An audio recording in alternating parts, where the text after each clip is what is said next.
कोई भी मुश्किल काम करने में रस आता है, आनंद मिलता है। मुश्किल काम मैंने कर लिया। लोग हिमालय की चोटियों पर चढ़ते हैं और उसके पास में आसपास में बहुत सारी चोटियां भी और हैं, लेकिन माउंट एवरेस्ट पर ही चढ़ने में मज़ा आता है। उस पर चढ़ गए तो लगा कि हमने कुछ किया है। पास में सरल काम है, छोटी छोटी चोटियां हैं, उस पर भी आप चढ़ सकते हैं और चढ़कर कह भी सकते हैं कि मैंने हिमालय की चोटी पर चढ़ाई की। भले वो छोटी है और वो बड़ी है, लेकिन सरल काम में किसी को रस नहीं। जो काम सरल है वो तो नहीं करना है। मुश्किल काम है, भले जान जोखिम में पड़े, लेकिन चढ़ना वही है माउंट एवरेस्ट पर। तो मुश्किल काम में हमेशा है, और उसका कारण क्या? अहंकार को पुष्टि मिलती है, क्योंकि उसके साथ में जुड़ा हुआ है अहंकार।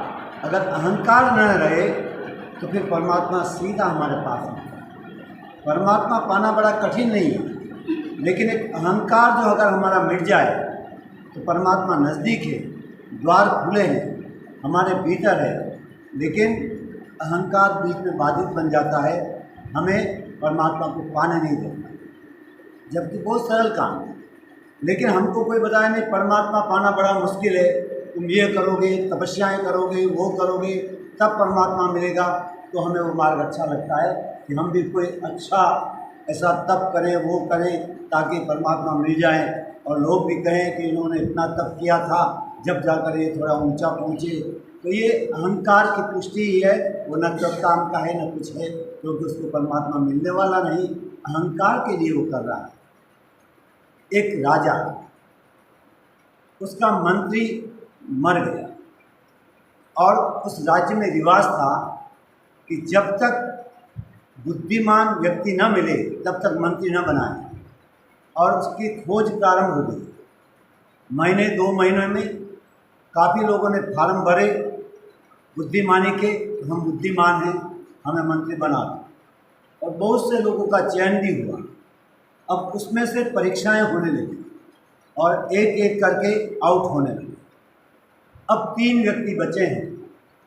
अब इन तीनों का एग्ज़ाम है और 2-3 दिन में फाइनल हो जाएगा कि कौन यहाँ का मंत्री बनेगा।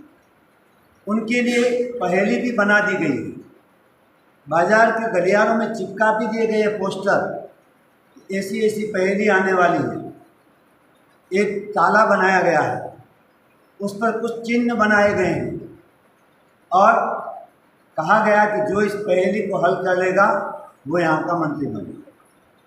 3 व्यक्ति बचे हैं। 2 तो इतनी मेहनत कर रहे हैं कि हद से ज़्यादा, जितनी लाइब्रेरियों में पुस्तकें मिल सकती थी सब ले आए, रात दिन पढ़ाई, कैसे भी करके उस चिन्ह को देखिए कहाँ मिल रहा है वो चिन्ह, उसका मतलब क्या होता है। और अभी कहा नहीं गया, खाली वो पहेली हल करने की बात की हुई। तो सब इतनी मेहनत कर रहे हैं और एक व्यक्ति वह थोड़ी बहुत मेहनत कर रहा है, बाकी आराम से सोता है। तो उन 2 ने सोचा कि दिन तो एक ही बाकी बच गया, और राजा कुछ भी पहेली के लिए हमें कह दें और इसको लगता है कि ये तैयारी नहीं कर रहा, तो शायद वहाँ से छुट्टी ले लेना चाहिए। लेकिन शाम को राजा ने बुलाया और राजा स्वयं आए, तीनों व्यक्ति को बुलाया, तैयार हो? कहाँ तैयार है। अब क्योंकि पुस्तकें भी सब पढ़ ली, काफ़ी पढ़ ली, रात दिन पुस्तकें पढ़ते हैं। जैसे हम परीक्षा देने जाते हैं तो लास्ट मोमेंट तक पढ़ते हैं, तो फिर वहाँ जाकर अगर पूछे कि 2 और 2 कितने होते हैं तो भूल जाते हैं। जबकि महीने भर से हमने तैयारियाँ की है, लेकिन वहाँ जाने के बाद जैसे लिखने का समय आया 2 और 2 4 भूल गए, क्योंकि हम उलझ गए उन बातों में। तो वो राजा ने तीनों व्यक्ति को एक कमरे में बंद कर दिया और पहले ही कह दिया, बाहर पहेली बता दी गई, ये देखो एक ताला है, अजीब ताला है, इसमें ये चिन्ह लगे हुए हैं। तुम अंदर से इस पहेली को हल करोगे, जो भी हल करेगा जैसे ही हल होगा वह ताला अपने आप खुल जाएगा, दरवाज़ा खुल जाएगा, बाहर आएगा। इसलिए तीनों को अंदर बिठा दिया, दरवाजे बंद कर दिए गए और तीनों पहेली सुलझाने में लगे। एक व्यक्ति जो सीधा साधा था, जो 2 चैप्टर थे, समझो चालाक थे, वो चालाक व्यक्ति तो अपनी पुस्तकें कुछ कुछ नोट्स बना के अंदर ले आए, ताकि जैसा हम आजकल करते हैं, और समझदारी उसी में होती है उन लोगों की कि भाई उसमें से निकल आएगा तो एक पहेली का हल। वो चिन्ह मिलाने की कोशिश कर रहे हैं लेकिन कहीं चिन्ह मिल नहीं रहा, और तीसरा व्यक्ति चद्दर तान के सो रहा है।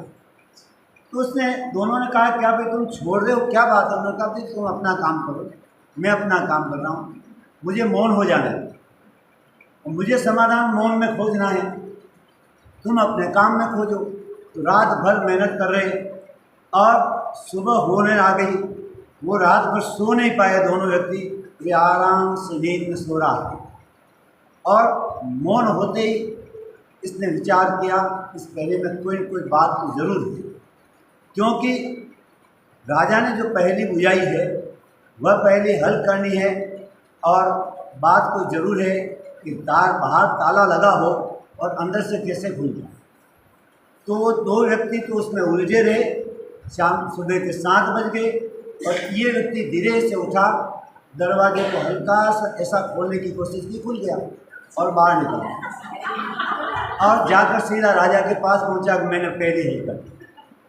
राजा उस व्यक्ति को लेकर उसी कमरे में आए, अभी वो दोनों अंदर हल कर रहे हैं। उन्होंने कहा हल क्या कर रहे हो? ये आ गया मेरे पास में, देखो बाहर जाकर देखा तो ताला तो लगा हुआ था, पर उसमें नहीं लगा हुआ था, कुंडी वगैरह कुछ लगाया नहीं, ताला लगा हुआ था। और उसको तीनों को कह दिया हम बाहर ताला लगा रहे हैं, तभी खुलेगा, कि जब तक हल नहीं करोगे नहीं खुलेगा। तो सब उसी में उलझ गए। जो सरल काम है, एकदम सरल काम है, देखो तो सही दरवाज़ा बंद है कि नहीं, हम देखते ही नहीं और उसके पहले उसको हल करने में लग जाते हैं। इसलिए परमात्मा हमें नहीं मिलता। हमें लगता है परमात्मा को पाना बड़ा मुश्किल है, जबकि एकदम पास हमारे भीतर बैठा हुआ है। खाली मौन हो जाने की आवश्यकता है। जैसे जैसे मौन का अभ्यास बढ़ेगा, आप काफ़ी समस्याएं अपने आप हल होती चली जाएगी। जैसे जैसे मौन का अभ्यास बढ़ेगा, वैसे व्यक्ति अपने भीतर प्रवेश करना प्रारंभ करेगा, और वहीं तो परमात्मा मिलने वाला है। बाहर कहाँ खोजते फिरते हैं, कहाँ परमात्मा मिलेगा।